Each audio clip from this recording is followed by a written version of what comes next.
Hey everyone, and welcome as we continue our study through the New Testament Gospels, looking at the 250 events in the life of Jesus.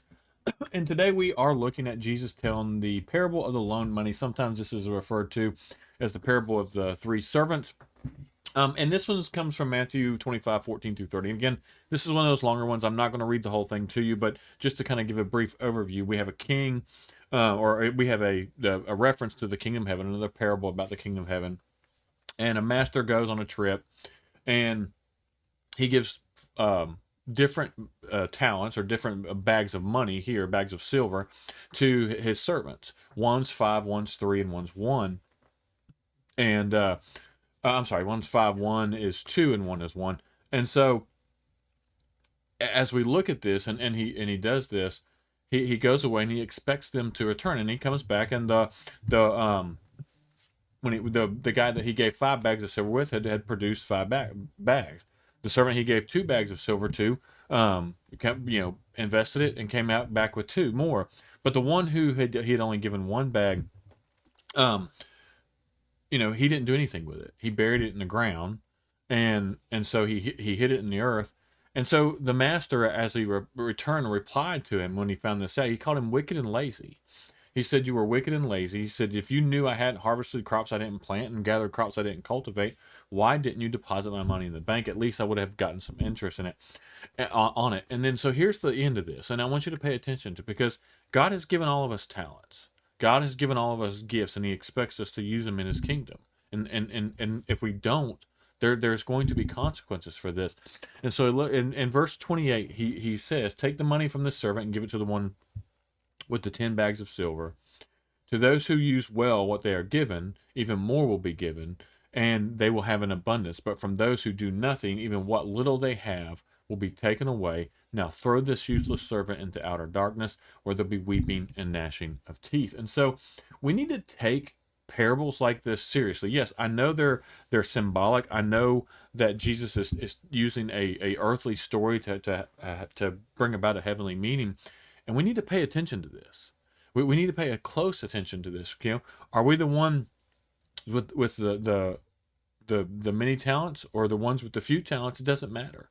But are we using them, or are we just consumers? Right. One of the things we see a lot in the church from a lot of Christians is they just come and sit and consume and then go.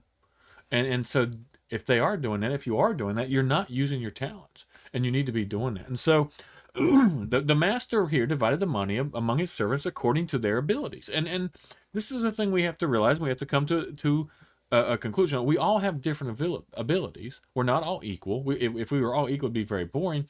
And so some have more abilities than others. Some have less abilities than others. But we all have abilities. And so the other thing we see here is no one received more or less than they could handle.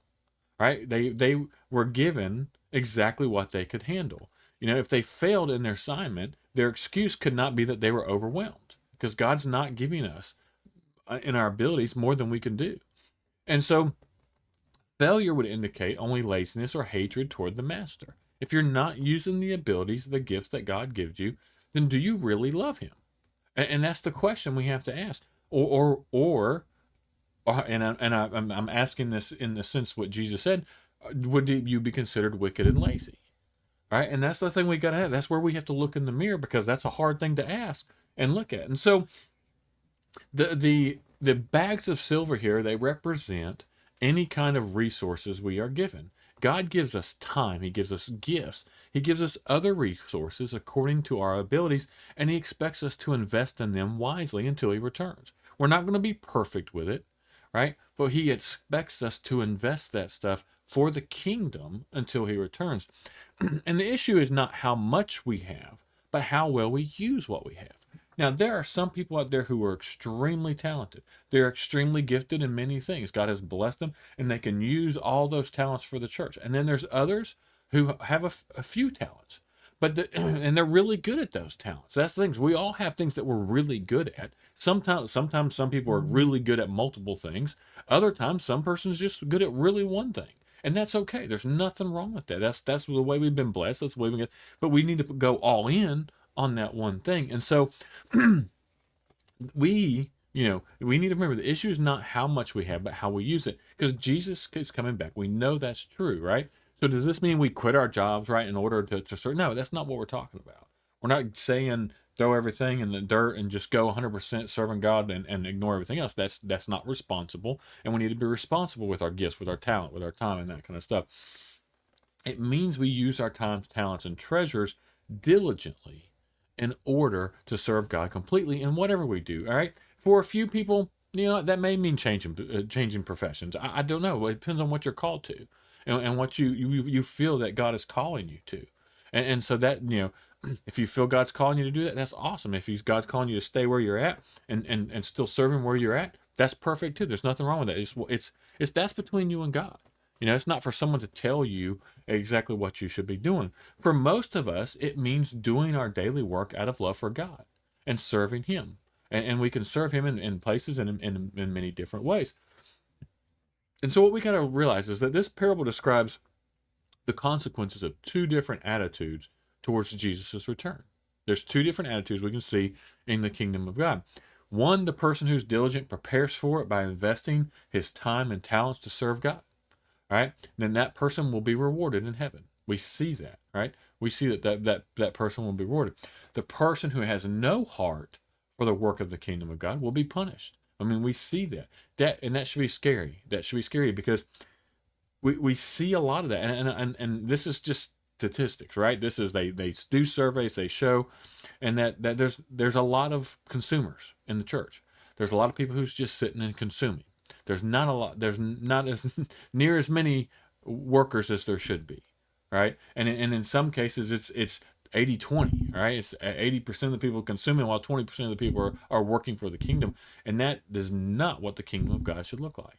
Jesus is talking about that here with this. And so we need to remember that God rewards faithfulness, and those who bear no fruit in the kingdom of God cannot expect to be treated as the same as those who are faithful. They just can't, right? I don't see how. If you're just coming in, sitting in a pew, warming a pew, and then leaving and not doing the work that God's called you to, I don't see how you can expect to show up on Judgment Day and be like, oh, well, I came and listened, right? That's not what we're called. We're not called to listen.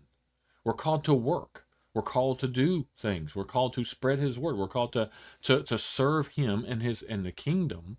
And that's what we're called to do. If you're just sitting around consuming things, and then, if you're just doing that, then you're not truly following Jesus. And so we're called to truly follow Jesus and be His example and follow Him. That's what He's calling us to. That's what He's calling us to in this parable. Now, this parable's not about money. It's not about that type of things. It's about what you do with what God gave you. Right? What God gave you, the talents that He gave you, what He gifted you with, what you do with it to serve the kingdom and bring others to Christ. That's what this is all about. And hopefully you're all the one who is multiplying what God has given you versus the one who's just taking and burying your head in the sand, or burying your talents in the ground and not doing anything with it and just sitting on your hands. I would not want to be that person on Judgment Day. As always, I appreciate everyone for watching and follow these along. I hope they're helpful. I hope that you learn from them. I know I always do. Every time I go through these type of classes and this type of stuff, I learn stuff from it that I know I can apply for my life. So I hope it's helpful to you.